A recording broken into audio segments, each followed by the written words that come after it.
So this album took a minute to listen to because of the 37, I believe, track runtime. If I'm wrong and it's less than that, that's give or take like two. It definitely like it might be like 35. Either way, um, I kind of expected that because Morgan Wallen, he isn't known for it, but all of his last, I want to say two projects for sure, have been really long, extremely long projects. I know why he does that, radio play. Honestly, I think country artists in general do that more. So, whenever I kind of complain about track times, or not track times, but run times of albums on hip hop albums, country kind of has a whole other world to it because this is just God, man. God, so many songs. It took so long to listen to.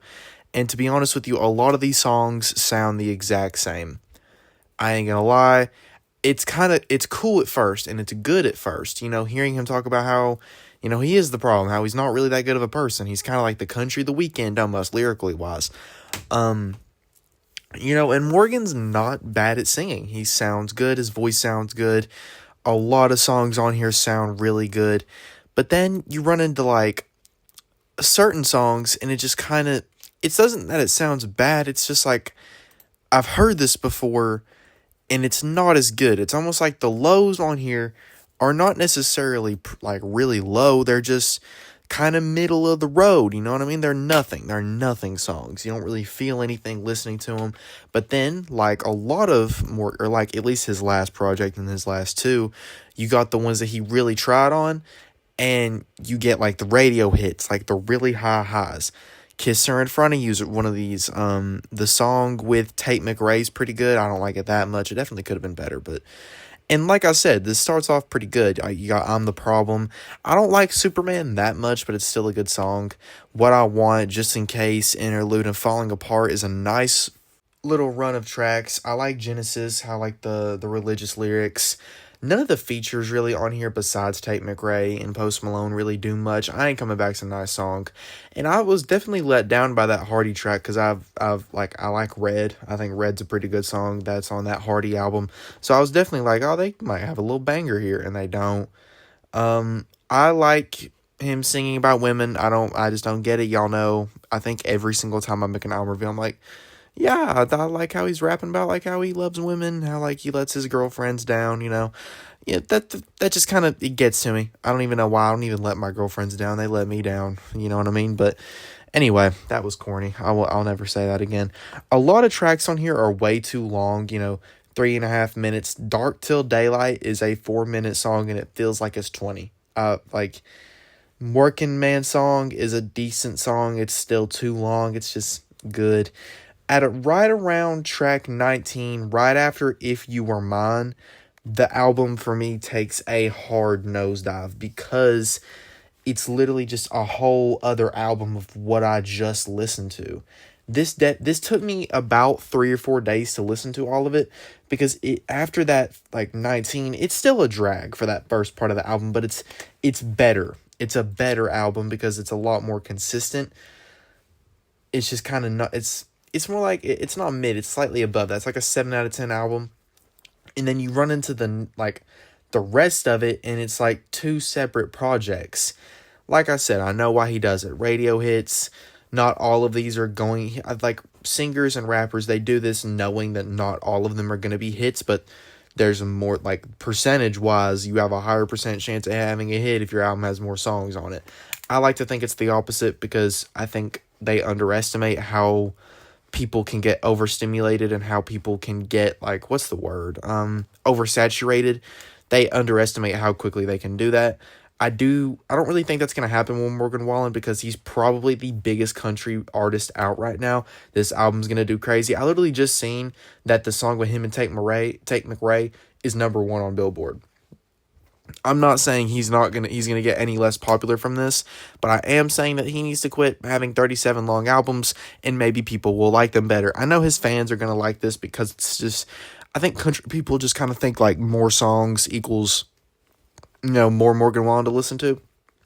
Which I guess if you're like a really good fan, then that is something that you should definitely be like, that's fine. If Offset drops a 30 song album out, however, I'm going to say this album's too long. You know what I mean? Like, this just isn't a good album. It might have really good songs, but as an album, it's not really good. You know what I mean? And that is kind of sums up this album, I'm the Problem, perfectly. Because it is just, there are some really good songs.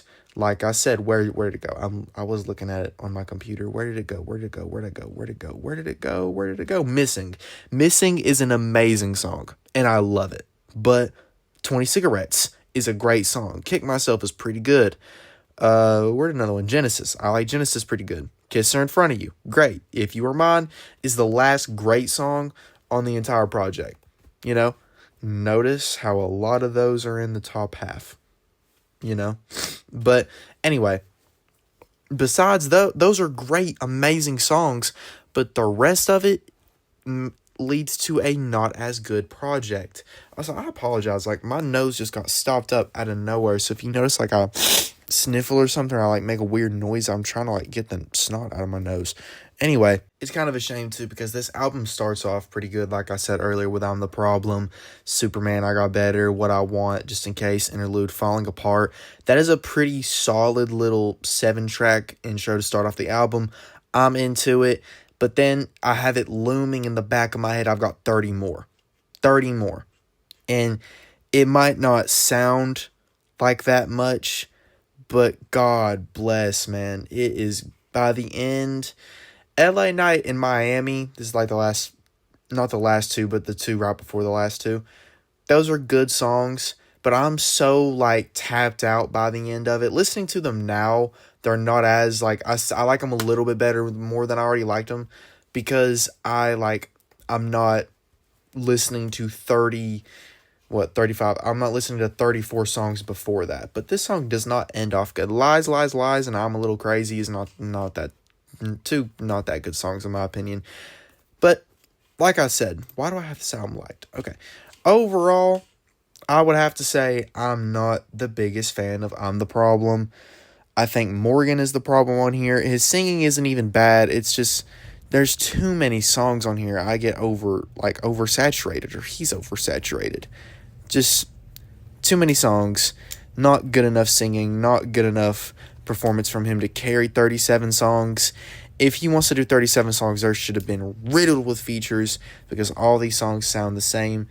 Sadly, because of Morgan, and I'm not even hating on his personal performance, because it's not even like he's doing bad, but God, I'm seeing it so freaking much. So overall, I give it like a 5 out of 10. If you made it to the end of the video, that I greatly appreciate it. If you feel like maybe joining the Patreon, you can. The link's in the description. But subscribe and hit that like button so you don't miss any videos. I have a lot of videos of like I want to do before I go to the beach, so I can daily upload while I'm at the beach, or at least upload while I'm there. Hopefully maybe on that second channel too. Go check that out if you haven't yet. I love you guys.